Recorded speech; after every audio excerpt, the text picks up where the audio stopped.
Merci. Bon, je voulais juste vous apporter une petite précision concernant le... Vous aviez passé une petite diapo où vous aviez mis une canette de coca avec équivalente à 7 morceaux de sucre. Donc ça, c'est peut-être pour les pays européens ou les États-Unis, je ne sais pas, mais pour l'Algérie, c'est équivalent à 9 morceaux de sucre. Oui, si c'est pire, voilà. Donc si vous buvez du Coca-Cola en Algérie, c'est une boisson qui est extrêmement sucrée. Vous allez en France, vous prenez du Coca-Cola, c'est beaucoup moins sucré, c'est beaucoup plus léger. Donc c'est adapté pour les besoins gustatifs de la population algérienne. Donc il me semble qu'il ne faut pas généraliser quand vous mettez un petit truc pareil. Oui, voilà. Alors, je vous remercie. C'est tout. Et je vous remercie encore pour votre exposé très clair.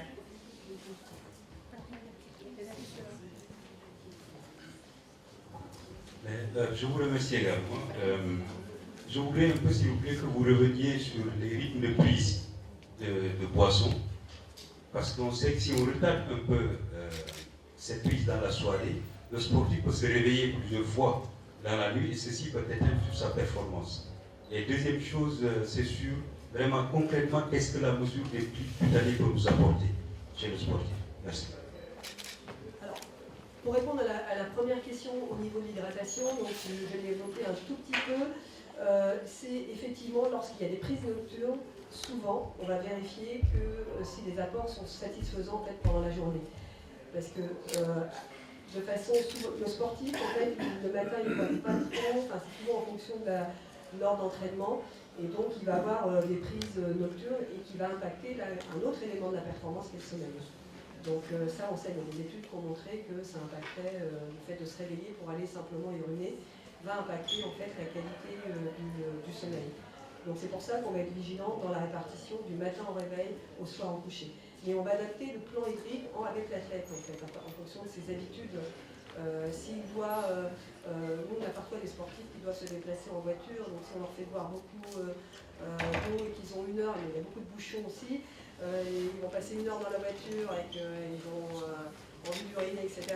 Donc ça va être aussi un autre inconfort. Donc on va adapter à chaque fois en fonction de leur rythme de vie les apports hydriques de façon à avoir une couverture sur la journée. Donc, et avec cette notion de répartition.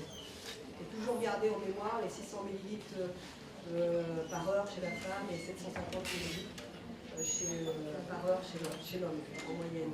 Donc ça, et pour répondre à la deuxième question, qui était... Ah oui, les plis cutanés. Alors, les plis cutanés, pour nous, c'est un outil qui est... parce que lorsqu'on pèse le sportif on n'a pas... Ce qui est intéressant pour nous, c'est d'avoir la composition corporelle. Le poids de corps, c'est largement insuffisant. C'est-à-dire que si le sportif est hydraté ou pas hydraté, s'il prend de la masse grasse, il perd du muscle, il prend du muscle, la masse grasse, etc. Comment en fait on va avoir une notion un peu globale du poids et donc c'est largement insuffisant. Et nous, on essaie même pour des sportifs à catégorie de poids qui créent des obsessions un peu autour du poids, on essaie d'enlever cette notion de poids et plutôt de regarder l'évolution du pourcentage de masse grasse. Et ça, c'est vraiment très intéressant. Parce que c'est ce qui va faire que, nous, ce qu'on souhaite, c'est que le sportif il soit plus athlétique, en tout cas qu'il n'y ait pas un facteur limitant lié à de la masse inerte. Donc, et notamment lorsqu'il y a une grande expression de la vitesse dans la pratique sportive. Donc ça va être l'objectif, c'est-à-dire que si on a une athlète par exemple qui a 30%, on peut arriver à avoir des athlètes pas lorsqu'on est en athlétisme sur du sprint, mais eh bien on va chercher à diminuer, à passer à 28%. On va chercher après peut-être de 28 à 26, et peut-être qu'on va s'arrêter à 26, et là on aura peut-être aussi une sportive qui va exprimer tout son potentiel de sa discipline à 26%. Et l'autre, peut-être, ça sera plutôt à 22%. Donc moi j'ai donné des chiffres pour dire, voilà, ce sont les tendances, mais après on doit adapter au cas par cas. Mais c'est vraiment un outil indissociable pour apprécier en fait l'évolution du comportement alimentaire du sportif. On ne peut pas s'en passer. Je dirais qu'on pourrait presque se passer de la balance, mais en tout cas pas se passer de l'estimation de la masse grasse.